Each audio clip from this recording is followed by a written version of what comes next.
Okay, so we're back from the song, and I know we said goodbye, but we're going to get this last story in because this is too good not to put it on. It's my show. I'll do whatever the hell I want. There you go. Well, Charlie was in the studio cutting an album, and the janitor in that studio was Chris Christopherson.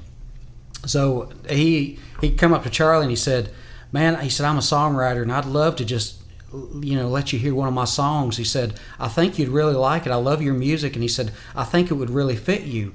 And Charlie said, "Well, do you have a copy of it?" "Yeah, I do. I've got it on tape right here." He said, "Well, bring it in here and let's listen to it." And he said, No.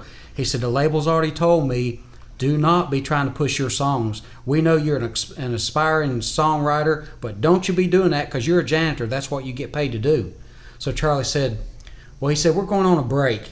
He said, "Sneak in there and put a copy of the lyrics and the tape on that table in there." And he said, "I'll check it out."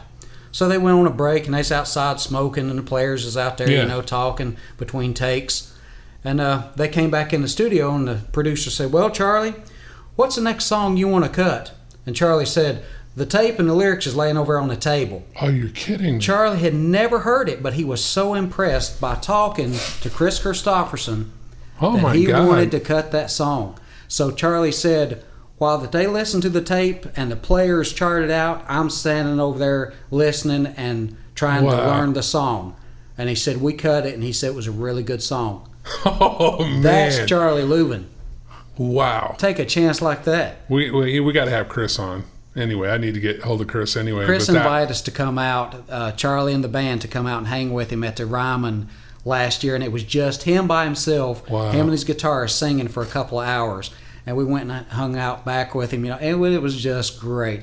He just loved Charlie to death. Yeah, well, Charlie obviously gave him his start. He did. Look where it went from there. Chris wrote some of the biggest songs ever. Oh, yeah. See, but I keep hearing these stories about Charlie helping people like that. Yeah. I hope that all the artists out there that are listening, and you know who you are. Yeah, take a lesson from this. Yes, take a lesson from that, man, and help people around you. I help anybody I can, just because I got helped all the way. And Chet always told me, what I'm giving you, you got to give it away. Yeah. What I've taught you, give it away.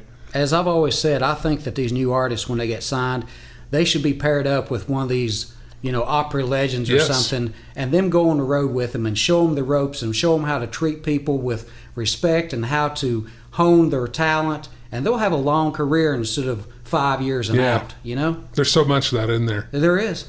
And back in the day, they used to develop artists. There was a thing called artist development at the labels. And it was exactly that. It was to teach you how to be an artist, how to walk, how to talk. Now it's a revolving door. Yeah, now it's let's throw it at the wall and see how much of it sticks. Yeah. And then we'll just do 10 things that look just like that. Yeah. Wow, I'm going to get in trouble for that one. But anyway, Mitchell, man, I enjoyed you on the show. Thank you very much. Thank you. We're going to close it out with that because it's my show. I can do that. That's right. Will you produce an album on me someday?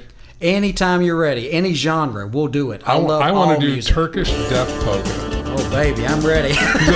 On that note, have a good night, and that's it from the Zeidman Show.